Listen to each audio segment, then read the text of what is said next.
Hi everyone, in today's video I will be making one of my family's favorite dessert.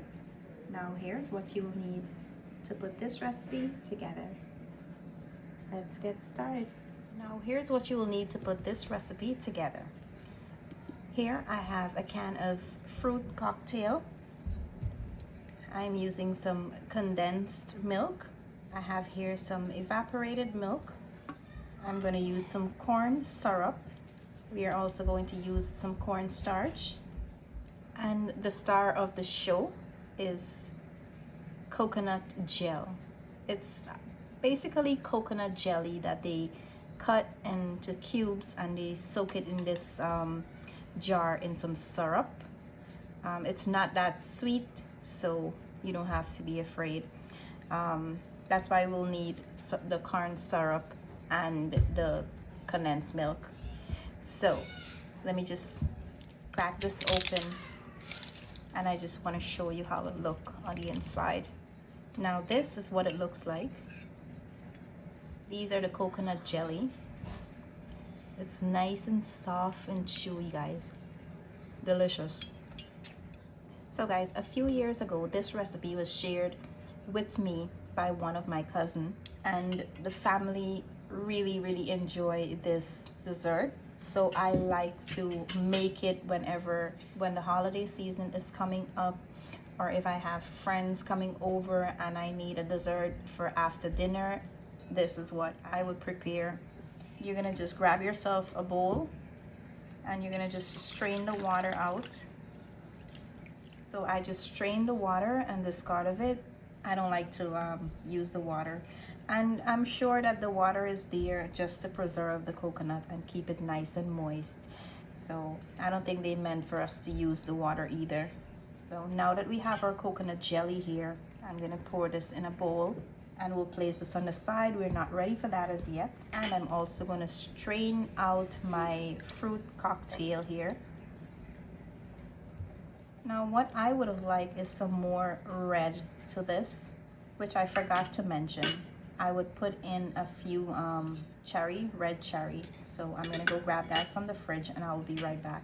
So I'm using some maraschino cherries, and I'm just gonna take out like a few here. Now I just have about 6.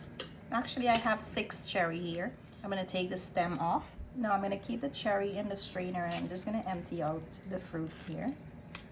And what I like to do is just cut the cherries down in half here. This is just to add like a pop of color to the recipe. Now that we have our fruits in the bowl, we'll place this on the side as well, and I'll show you the next step. Now you want to grab yourself a large measuring cup, and you're going to add in 1/4 cup of water. And to that, I'm gonna go in and add 1 tablespoon of cornstarch.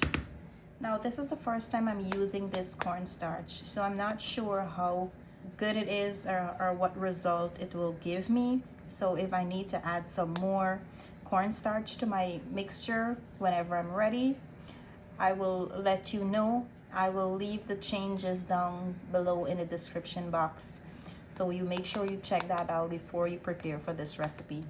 So for now, I added 1 tablespoon of cornstarch, and I'm gonna mix it here to create like a cornstarch slurry. And now that we have our cornstarch slurry here, we'll place this as well to the side, and we are going to head over to the stove. Now to my heavy bottom non-stick pot, I'm gonna go in with 1/4 cup of water. My stove is on medium-low heat. You don't want the water to dry out too fast or burn out too fast. So you want to take the temperature down very low. And now we're going to go in with our fruits. So guys, I added 1/4 cup of water to cook the fruits, just because I don't like to use the water that the fruits was preserved in. So now that my fruits is in there, I will go in with 1/4 cup of corn syrup, and I'm gonna mix and allow everything to combine really nice here. Now after you add in the corn syrup, just mix and combine and spread your fruits out so that everything is being cooked evenly. And we are going to maintain that low temperature and allow this to simmer until the water dries out. I am going to simmer this for about 25 to 30 minutes. I will let you know exactly how long I kept it on the stove like this for. But for now, this is good enough. The temperature is good enough for me and everything is looking really, really nice. So I will come back and show you the next step after 25 to 30 minutes. Remember, we're not adding the coconut jelly as yet. We want to place this on the side. We're not ready for it. Usually when I boil the coconut jelly in the fruits, it tends to get tough and rubbery. To prevent you from having a tough and rubbery coconut jelly, just leave it on the side and I will show you just when to add this in. I really don't like to skip this step because it helps reduce the sourness from the fruit. When I cook it in the corn syrup, it reduces a lot of the sourness that, you know, the fruits will give you. So just allow this to cook and I will come back and show you in 25 to 30 minutes the next step. And just in case you're wondering where I got this coconut jelly from, you will find this at any of the West Indian supermarket on Liberty Avenue. I got this in my local Asian supermarket around my area here. So guys, you just want to check on your fruits every now and then to make sure that the water is not drying out too fast. Remember, we want it there to simmer for about 30 minutes or so. So check on it to make sure that the water is not drying out too fast. And if it's too drying out, you can lower the temperature down again to a little bit lower. Now after 30 minutes, this is what my fruits is looking like. What I'm going to do now is go in with my entire can of evaporated milk. And we're going to mix this here in. And now you can take the temperature up a little bit so that the milk can get nice and warm. You don't want it to be boiling hot. You just want it to, you know, be nice and warm. Now you want to take your temperature up to high and allow your milk to come up to a nice hot temperature.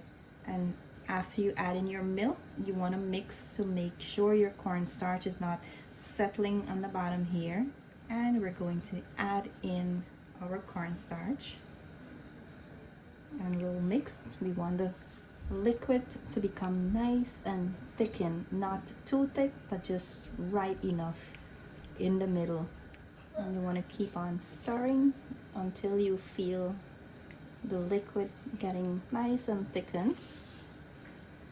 Yep, this is just right, guys. I like this thickness that I have here.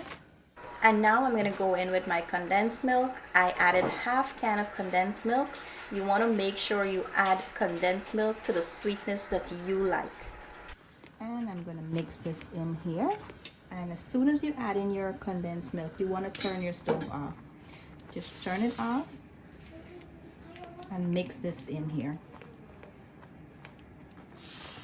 And now that everything is nicely incorporated, you're going to go in with your coconut jelly.